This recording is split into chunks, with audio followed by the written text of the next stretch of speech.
predstavnici hrvatskih udruga u Crnoj Gori, gospodine Veljkoviću, predsjedniče Hrvatskog nacionalnog vijeća i gospodin Adrijan Vuksanović, predsjedniče Hrvatske građanske inicijative.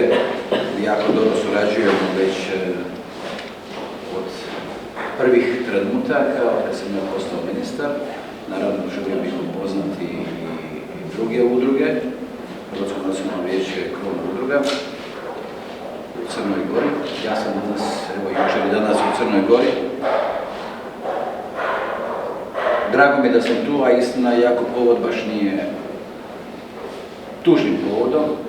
Po prvi puta smo obilježili simbolično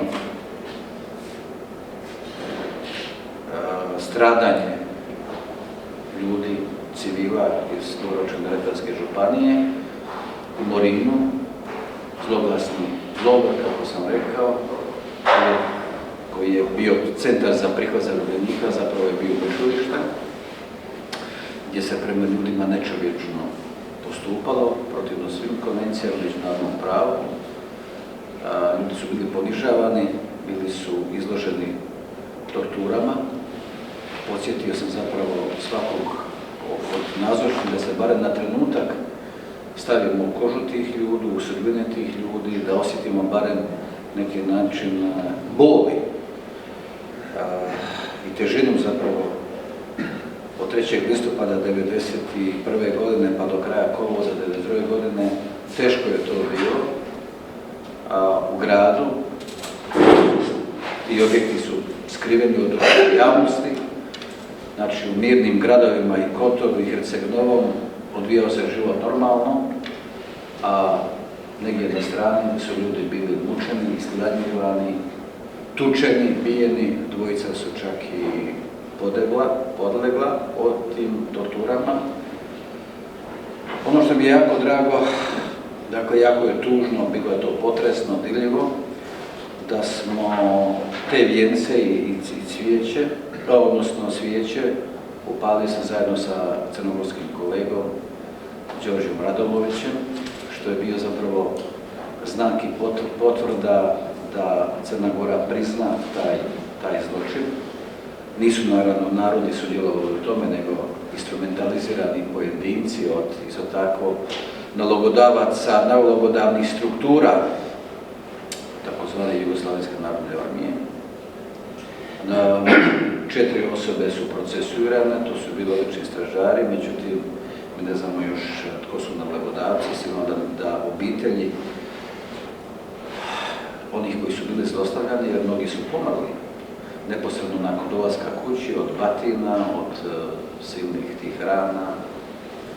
Tako da, evo, mislim, to je ono u čemu je zapravo u svemu tome dobro, da postoji neka, barem psihološka satisfakcija, jer bio je i župan Dobroslavić, Dubrovačke županije, gradonačelnik Franković, Konevala, gospođa Zdravka Bušić, koja je predsjednika odbora za Hrvate izvan Republike Hrvatske u Hrvatskom saboru, Zvonko Milac, kojeg vi znate, jer se vi natječete, aplicirate kada za određena sredstva, da biste mogli s vašim projektima raditi, i do što je rekla generalna konzulica, njegovati hrvatsku kulturnu baštinu, promicati hrvatsku kulturu. Tako da, evo, mislim da je to bio za nas veliki dan, po prvi put nakon 30 godina, mi ne smijemo to dozvoliti da to padne u zaborav, to je opomena i crnogorskom društvu, da se takve stvari nisu smjele događati, da se ne bi trebali događati, ali mi kročimo dalje, zajedno prema pomirbi, prema dobroj suradnji, prema dobrosusjedskim odnosima. Meni je moj sin baš jučer rekao, tata, da ja ne znam koje ti aktivnosti imaš, ja ne bih znao da postoji taj Morin. To je važno zapravo čisto zbog njegovanja kulture sjećanja, da se takve stvari su se događale. Dakle, nezamislivo, mi svi koji inkliniramo prema harmoniji života, prema standardu, da budemo na cesti poštovani, pozdravljeni, dobar dan, a na drugoj strani se ljudi ubijaju, maltretiraju, izlažu torturi. Ovo naglašavam da budete svjesni toga, jer to su bili Hrvati, civili, koji su pokupljeni samo tako, bez ikakvog razloga, i da se nije ništa moglo učiniti, nitko nije imao građanske kuraže, dignuti glas protiv takvog jednog, dakle, gotovo skoro na koncu 20. stoljeća, da se takve stvari događaju. Ja sam ovdje doista zadovoljan i evo, po treći put u godinu i pol dana, da sam ovdje u Crnoj Gori, u Boki Kotorskoj, gdje pronosim iskustvo Hrvatske u ostvarivanju civilizacijsko-političkih ciljeva, članstvo u Europskoj uniji, članstvo u NATO-u, dakle ništa nije slučajno. Za Hrvatsku i Sloveniju i u bivšoj državi koja je bila prisilna zajednica, a to se pokazalo i sada kada doživljavamo i situaciju da se miješaju druge, treće zemlje sa svojim malignim utjecajima koji žele destabilizirati ove prostore, vrlo svjesni da se granice ne mogu mijenjati, ali se mogu mijenjati neki drugi narativi, mogu se utjecati na neke druge politike.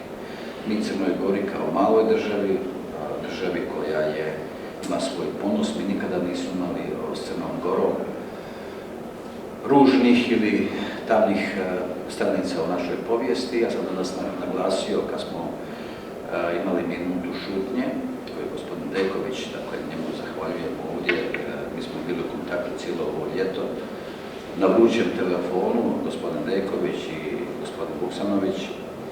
Minutom šutnje je obuhvaćen i admiral Vladimir Barović, koji nije htio pucati na hrvatski narod, jer on je kazao, on je dobio zapovjed pucati s Visa na Dubrovnik, on je se oglušio naredbu i ostavio opušteno pismo, svjesno, racionalno, i rekao da protiv hrvatskog naroda ne želi štetiti ili ne razarati hrvatski narod, jer hrvatski narod nije ništa skrivio od crnogorskog naroda.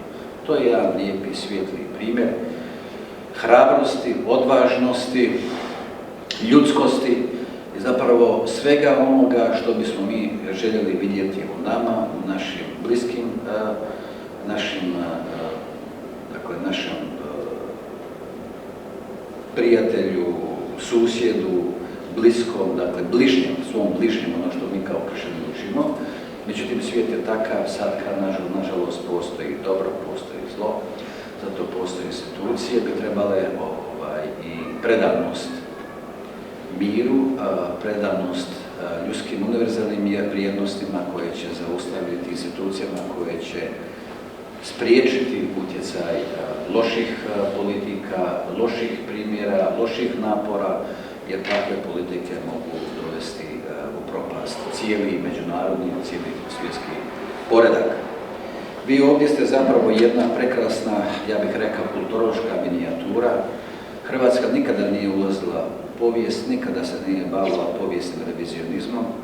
Mi znamo povijest, mi znamo kako je bila, gdje je bila Boka Kotorska, mi znamo kako danas Boka Kotorska sa svojim kulturnim, povijesnim nasljeđem, počeo od katedrale Svetoga Tripuna. Mi znamo, znate, povijest je ta koja vas uči, vi ne morate nekom nešto objašnjavati, nego ćete mu reći, izvolite gospodine, pogledajte 21 ili 22 crkve u Perastu, katoličke crkve, Gospoška pjeva, svaki kamen koji ovdje govori o hrvatskom, kršćanskom identitetu, ne trebamo trošiti na to riječi, ali Hrvatska prihvaća novi međunarodni poredak, prihvaća granice, prihvaća države koje je i sama priznala, dakle međunarodni karakter su i tih država. Vi ste ovdje od lajkada ili vaši preci, njegujete hrvatsku riječ, vas je ovdje puno manje nego što je to bilo nekada. Nekad kad čujem koliko je bilo u Herceg-Novom Hrvata, koliko i danas ima, danas smo bili na jednoj prekrasnoj misiji u crkvi Svetog Jeronima i ono što je bilo baš lijepo i simbolično, bilo je krštenje jednoga djeteta, Ivana, tako da smo mi na neki način bili svjedoci, nismo bili kumovi, ali smo bili svjedoci toga lijepoga događaja. Ono što bih ja vama poručio ovdje kao odgovoran član vlade, kao ministar vanjskih i europskih poslova, kao netko kome je stalo do hrvatske afirmacije, hrvatske riječi, hrvatskog pogleda, do snažnije, pa i globalne vidljivosti Hrvatske koja ona zapravo ima i uživa. Ja sam bio prošli tjedan na 76. zasjedanju Opće skupštine, glavne Opće skupštinih naroda, pa sam posjetio i crkvu u New Yorku koja je kupljena 1913. godine, koja je bila puna. Naravno da nisu ljudi od 13. godine tamo, nego su tu ljudi sada, ali ima Hrvata. Bilo je lijepo biti s njima, družiti se s njima, oni čeznu isto za Hrvatskom. Bili smo isto tako u Pittsburghu, tamo je Hrvatska bratska zajednica koja je osnovana 1894. godine. Sad možete vi, mislim, uopće zamisliti kako je moguće da oni tolike godine njeguju hrvatsku riječ, hrvatsku kulturu, a priznati su. Prema tome, mi se imamo gore s čime podičiti, jer su Hrvati gore priznati kao utjecajni, ugledni, intelektualci, znanstvenici, akademici, političari, kongresmeni itd. Onda smo došli do Chicaga, gdje živi oko 100.000 Hrvata. Tamo smo bili kod fra Joze Grbeša, koji ima isto prekrasnu crkvu i kupio jedan muzej koji je star preko 100 godina. Unutra je sve ono, to je Panteon, hram umjetnosti koji je sačuvao sve one arhive vrijedne koje govore o kontinuitetu dolaska Hrvata u Sjedinjene Američke Države. Naravno, oni su svi Amerikanci, mi njima kažemo vi ste ono što vi želite biti, nama je drago da vi čuvate hrvatski identitet, vama su vrata u Hrvatsku otvorena, Hrvatska je slobodna zemlja, dođite ako imate želju, volju, to je vaša, naravno, vi birate, vi kad ste otišli, napustili Hrvatsku, niste nikoga pitali, naravno, ali ono što je vrlo važno da oni osjete da su oni željeni u Hrvatskoj, da bi oni došli, naravno, u Hrvatsku, oni moraju imati odgovarajuću perspektivu, socijalnu stabilnost, ekonomski prosperitet, pravnu sigurnost, što hrvatska vlada čini. Upravo ova vlada na čelu s Andrejom Plenkovićem kao niti jedna do sada vlada, koja brine i skrbi isto za Hrvate u onim okvirima u kojima to može. Mi se ne razbacujemo riječima, nego dijelima, a naravno uvijek po onoj biblijskoj podjelima ćete nas našim prepoznati. Jesu li ona uvijek takva djela, znate, po onoj Španjolskoj čovjek ima dobre namjere, ali i te namjere možda mogu završiti u neuspjehu, međutim ako čovjek ne pokuša, ako čovjek se ne trudi, onda je to naravno nemoguće bilo što ostvariti. Jer najteže je biti i najgore je biti pasivan.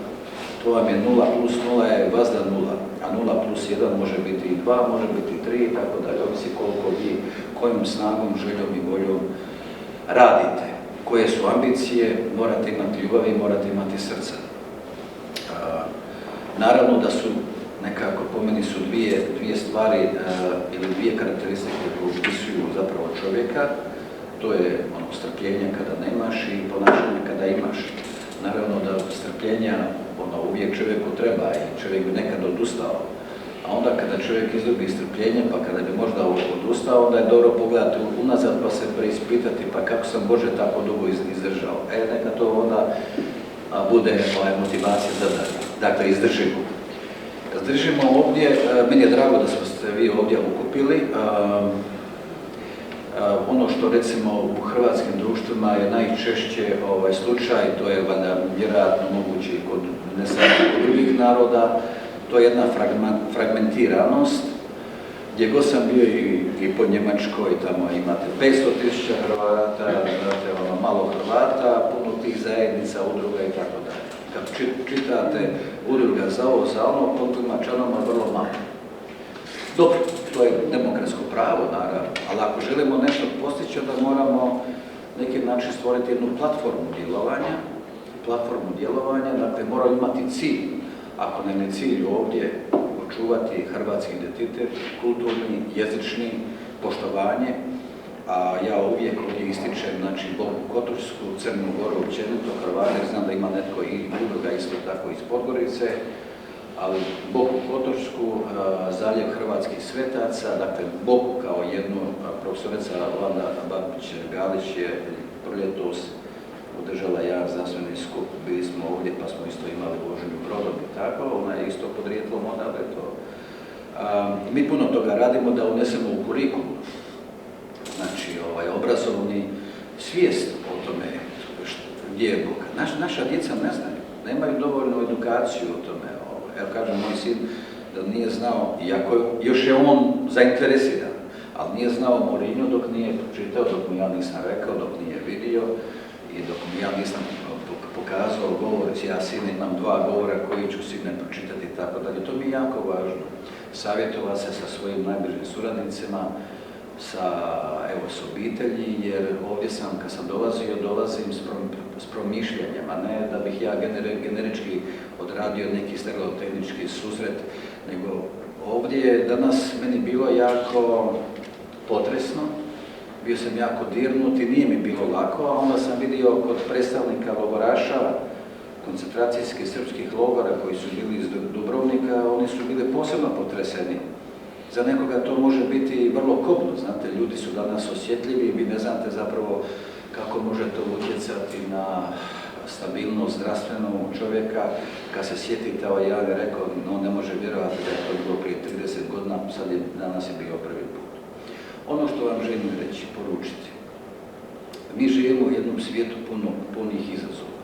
Mi nemamo vremena, znate, za puno danas, nažalost, tako za ono nekad je bilo, pa kaže ima se vremena. Danas morate donositi brze odluke, morate prepoznavati probleme i morate donositi rješenja.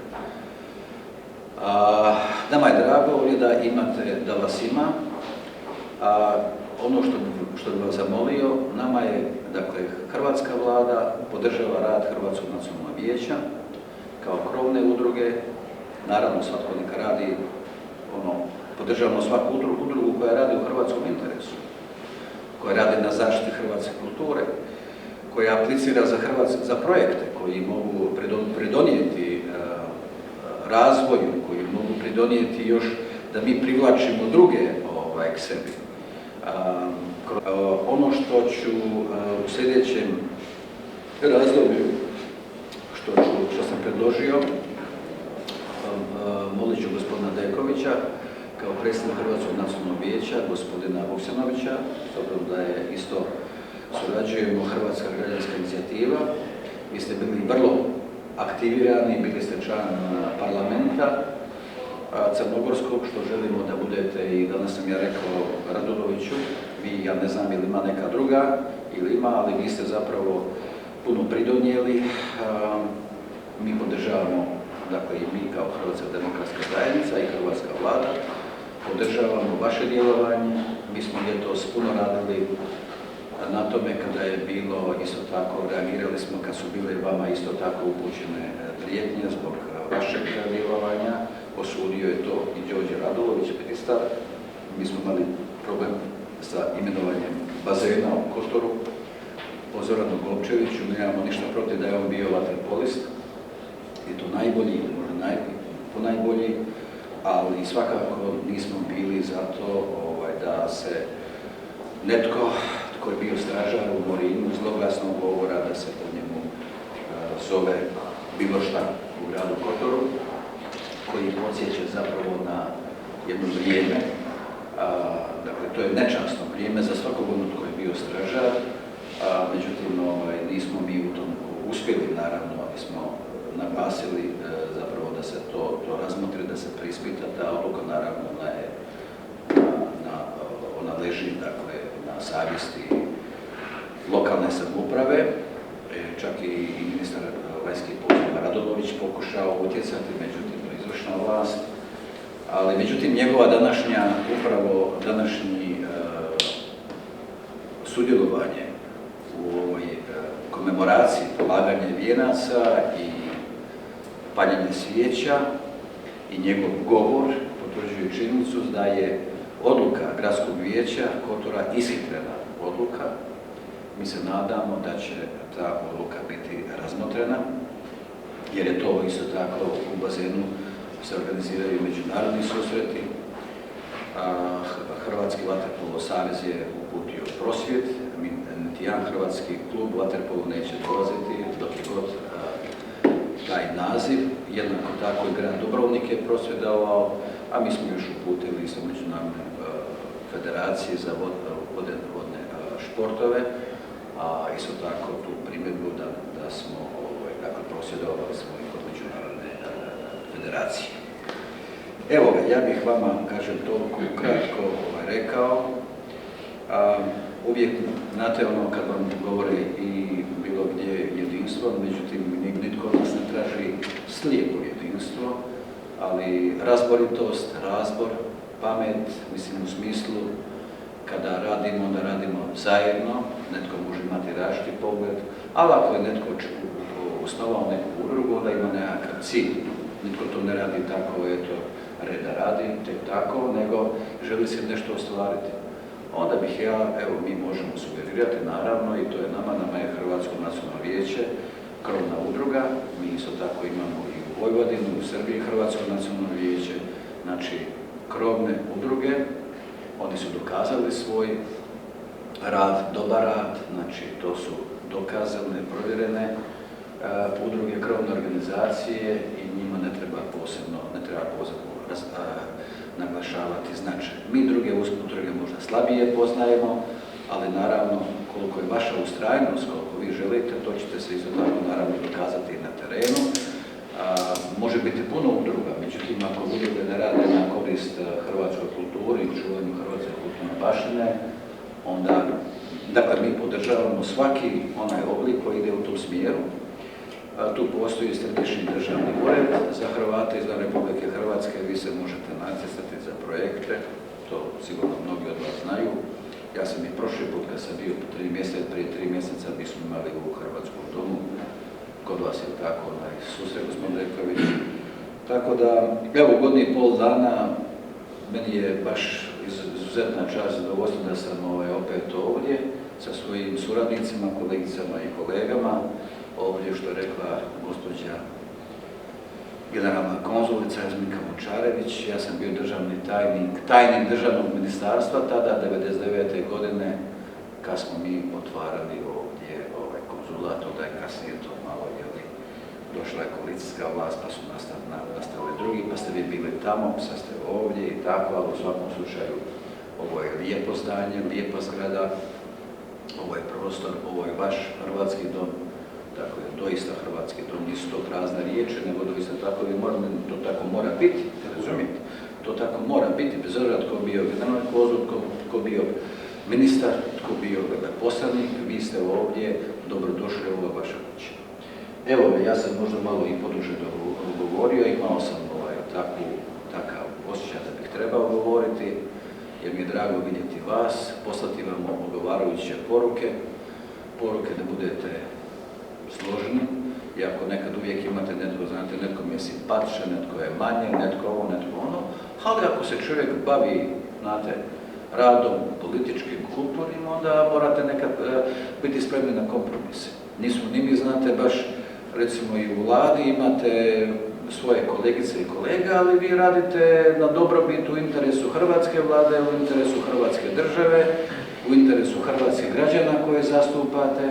Ministri znači ministranti, pomoćnici koji su u crkvi ministranti, znači služite Bogu, naravno, ali služite vi isto tako i svome narodu na odgovarajući način u današnje vrijeme, svojim radom, svojim djelima, tako da vama su vrata kod nas otvorena, tu je jedan konzul, tu je veleposlanstvo, sve što vam treba, mi smo na raspolaganju.